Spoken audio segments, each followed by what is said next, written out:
Zao aloha sipa tsy manaiky meridena lehilahy zany zao.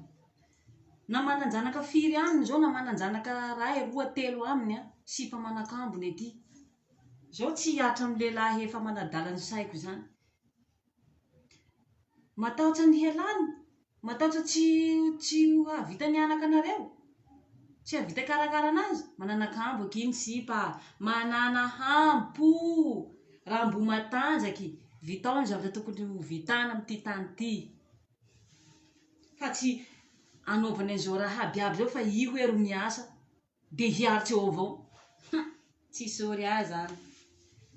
Ampirafesiko ny ahy lafa manadala ny saiko. Tanty ny matoa taony aminahy. Zay. Ka manaiky an'izany akia, zay nataoko anareo ka manaiky an'izany anareo. Sipa mba manana maha izy azy avao nareo matoa ny kôtiany, matoa ny arahany. Ka lafa i matsatsotsatso hosoloany hanaiky an'izany anareo. Sady tsy vita nefa soloany na karama tsy ampidiriny. Vango iny manaraky afara ndraindray.